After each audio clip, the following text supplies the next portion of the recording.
At dahil nga Sabado ngayon mga ka-antrip, sumama na kami dito sa beach para sa aming pinapagawang maliit na beach house at makita na rin namin kung ano ang development ng pang ilang araw na trabaho na nila. At dahil nga kasama ang buong pamilya mga ka-antrip, nag-decide na ako na dito na kami magluto ng aming ulam para pananghalian at ito nga ang aming nalutong ulam, sinigang na baboy.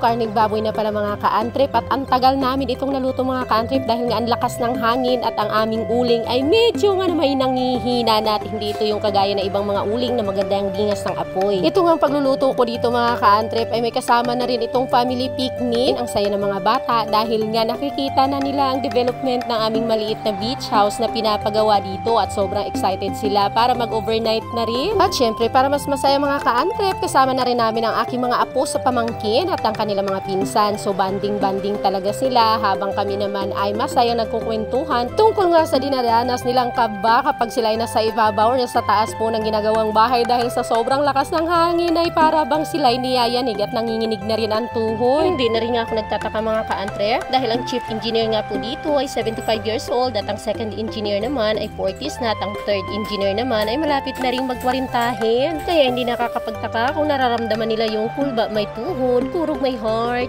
ay kurog may tuhod, kulba may heart. Ikaw ba naman doon magkakabit ng bubong at mga kahoy sa taas, hindi ka pa nagmamartilyo ay niyuyug-yug na kaya hindi talaga may iwasang manginginig din ang tuhod mo at kakabakabahan ka. Masaya nga sila mga ka-antrep at sarap na sarap sa niluto naming sinigang na karning baboy na nakubul. Nakubul dahil ang kahoy nga ay ang uling mga ka-antrep. Patay sindi kung hindi mo paypayan, namamatay. Ang karne matigas, kubul.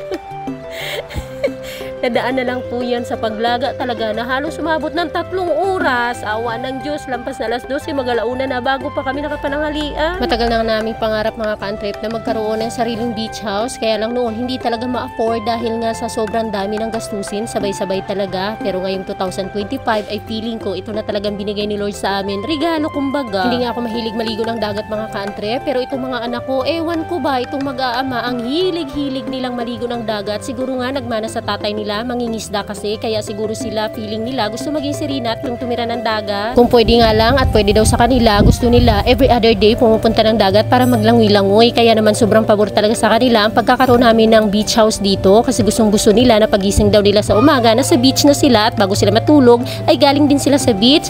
Uy, ano ba yun? Uy, mga sirinot sirena. Kaya naman mga ka-antrep, kahit na walang budget ay nilaanan talaga namin para mabili ang maliit na lupa na ito na sa harapan ng dagat dahil sa sobrang hilig ng mga bata. Syempre, palagi na kaming nasa dagat at pwede na kami makapag-overnight dito ang aming buong pamilya at magkapag-bonfire at kung ano-ano pa. Alam nyo mga ka-antrip, sa edad ko na ito, 41 na ako, may na-realize ako sa buhay may pamilya. Importante pala mga ka-antrip na maglaan talaga tayo ng oras na kasama natin ang mga anak natin, yung kumbaga kabanding natin sila para paglaki nila, palagi nilang maalala yung mga oras na tayo magkakasama at masayang alaala ang pag-uusapan at daladala nila sa puso at isipan nila. Siguro makaka-relate dito ang mga pinanganak ng 70s at 80s. Totoo naman din na ang ating mga magulang noon ay napaka-busy sa mga trabahong bahay at sa bukid. Kaya bihirang-bihira tayo nakakaroon ng oras. Yung parang oras talaga na banding lang para sa atin. Congratulations na lang doon sa mga lumaki ng 80s at 70s at 90s siguro, early 90s na ang mga magulang nila ay talagang naglaan ng oras sa kanila para magbanding-banding kasi hindi uso sa amin yun. Kaya naman kahit naman ako ngayon, hindi sana ako mahilig sa mga ganito-ganito pero yung papa nila talagang palaging pinapaalala sa akin na minsan lang maging bata ang mga anak namin kaya dapat ang best time na may bibigay namin sa kanila ay ngayon, hindi yung kung malaki na sila. Kaya yun na, nakasanayan na namin mga ka-antrep na talagang mag-banding, mag-outing, kahit na ano, basta't magkakasama ang buong pamilya. Hindi kami umaalis or nagbabanding or pumupunta sa kasiyahan ng isa lang, palaging buo ang pamilya kasama ang mga anak namin at kaming mag-partner. Yun lang mga ka-antrep, sobrang saya ko talaga na nagkaroon kami ng maliit na beach house kasi achievement din to at matagal na naming pangarap, hindi lang para sa aming mag-partner kundi para talaga sa aming mga anak. Maraming salamat sa panunood at suporta at sana ay tayo magkaroon pa ng maraming bonding moments at alaala kasama ang ating mga anak, asawa at ang buong pamilya. Happy Sunday!